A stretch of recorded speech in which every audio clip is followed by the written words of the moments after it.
Hello, I'm Secretary of State Allison Lundergan Grimes. Thank you for volunteering to be a precinct election officer. Your service and commitment are vital to the democratic process. This video is a helpful training tool to ensure that all Kentuckians are able to vote independently and privately on Election Day. Thank you.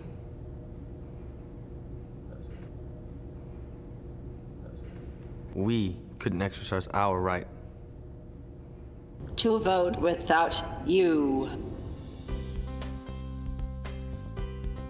How many of these voters have disabilities? Would you be surprised to know that 6 out of 8 of us have a disability? In fact, there are over 800,000 Kentuckians with disabilities. Sometimes you can tell if someone has a disability while other times you can't. You probably encounter many people in your daily life with disabilities, but may not know it. So how do you know if a voter needs assistance or to use an accessible machine? Here are some suggestions. Treat everyone the same way. Have good eye contact. Look at the person when talking to him or her. Offer every voter all options, the accessible machine, paper ballot, etc.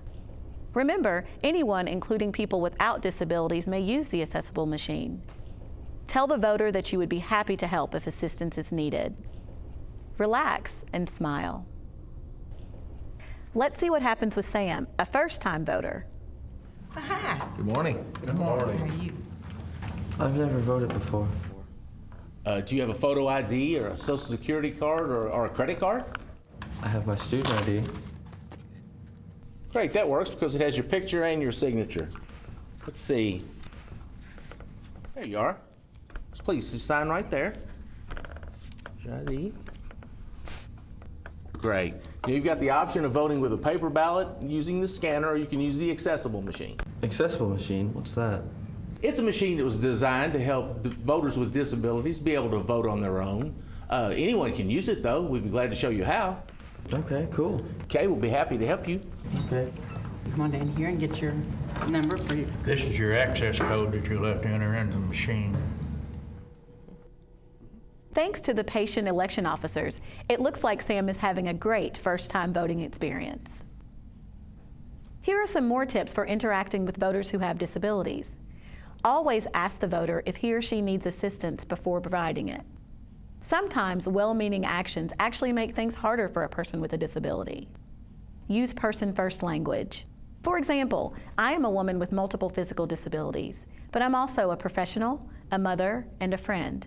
So I am much more than my diagnosis. Always speak directly to the voter, even if the person brings an assistant with him or her. There are many types of disabilities, too many actually to mention in this video. We'll highlight a few and show what you may be able to do to help make the voting process go smoothly for folks. Let's see what happens with Melisha. Hello. Good morning. How are you? Good morning. Do you have an identification? Okay, can I have a whiteboard?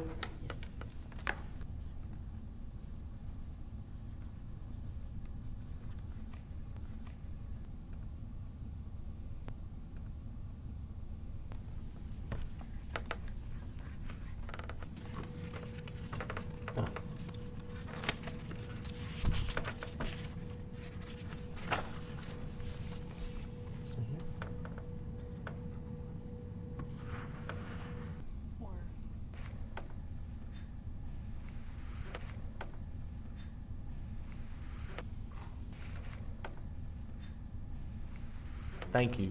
Can we get a paper ballot, please? Sometimes not being able to speak the same language as the voter can make you nervous. Here are some tips that may help you. Write down questions or instructions. You can use a whiteboard or pen and paper. Keep your questions and instructions simple. Remember that American Sign Language isn't English. Pre-printed items. You may want to have things that you say often pre-printed to help save time. It's also a good idea to have pre-printed instructions on how to operate the machine so all voters, not just those who are deaf or hard of hearing, may read them.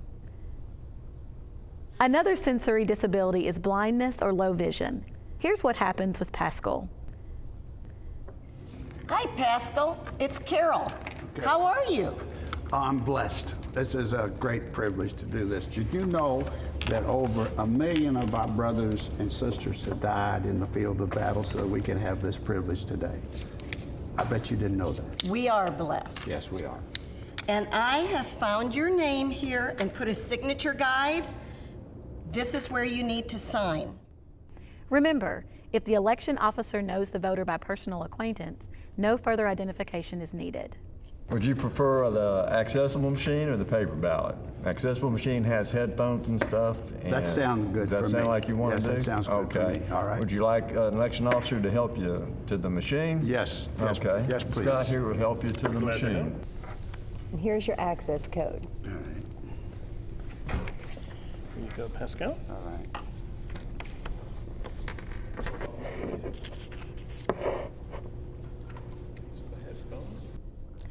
Thanks to the headphones, Pascal is able to vote independently and privately.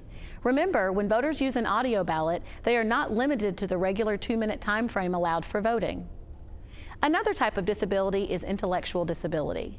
Sometimes the right to vote for people who have this disability has been challenged solely based upon diagnosis.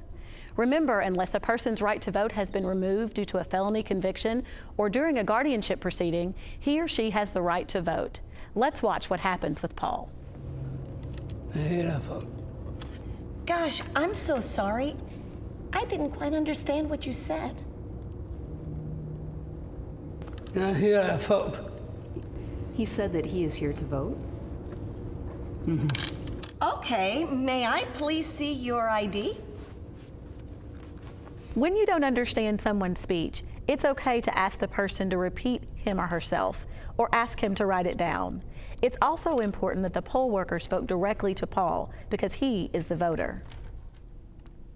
We also need to remember that not all people with intellectual disabilities have speech impairments. Likewise, not all people with speech impairments have intellectual disabilities.